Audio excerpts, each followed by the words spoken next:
ایک جہنمی اور اللہ پاک کے درمیان مکالمہ۔ حضرت محمد صلی اللہ علیہ وآلہ وسلم نے فرمایا، آخری بندہ جسے اللہ تعالی جہنم نکالے گا،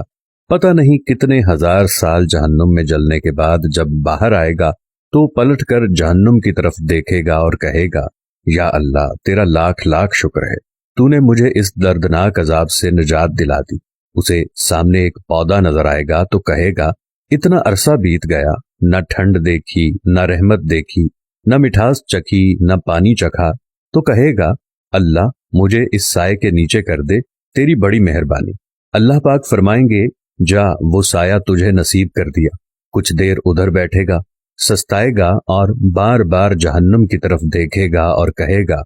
ہائے کتنا دردناک عذاب تھا، کتنی طویل رات تھی، کتنا طویل دن تھا۔ میں رب کا شکر ادا کرتا ہوں، صرف توحید کی نعمت کی وجہ سے اس نے مجھے نکال لیا۔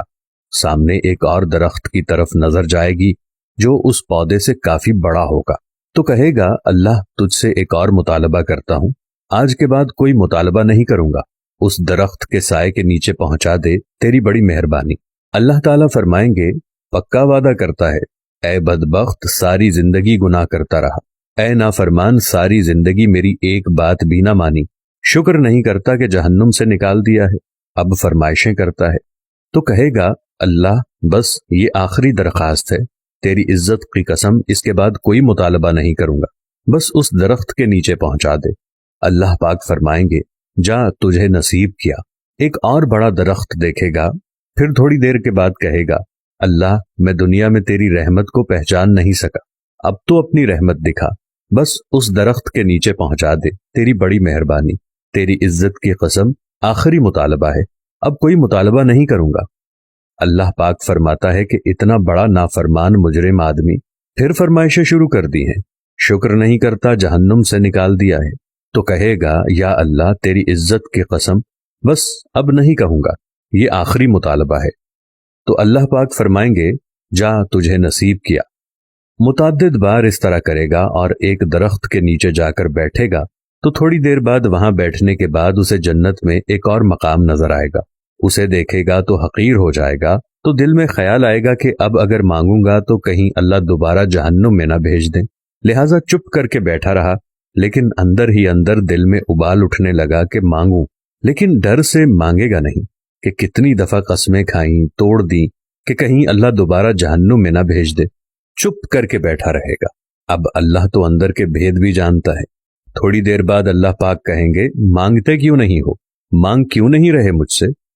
تو کہے گا، یا اللہ میں نے اتنا مانگا، اب مانگنے میں شرم آتی ہے، تیری اتنی دفعہ قسم توڑی ہے، اب تیری قسم توڑنے سے شرم آتی ہے۔ تو اللہ پاک فرمائیں گے، لگتا ہے تو نے مجھے سمجھا ہی نہیں، اے میرے نافرمان بندے جس نے مجھے پوری زندگی خوش کرنے کا ایک بھی کام نہیں کیا، اگر میں تجھے آج تک دنیا کے اندر آدم علیہ السلام سے لے کر قیامت تک جتنی نعمتیں پیدا کی ہیں ان کو 10 سے ضرب دے دوں، اور زمین اور آسمان کے مابین جتنے خلا ہیں اس کو 10 سے ضرب دے دوں، اور اتنی بڑی جنت تجھے دے دوں، تو کیا کہے گا؟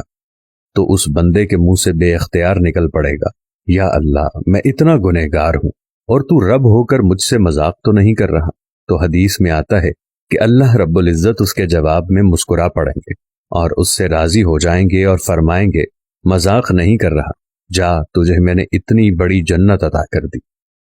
اس واقعے کو صحیح بخاری اور صحیح مسلم سے یکجا کر کے ذکر کیا گیا ہے۔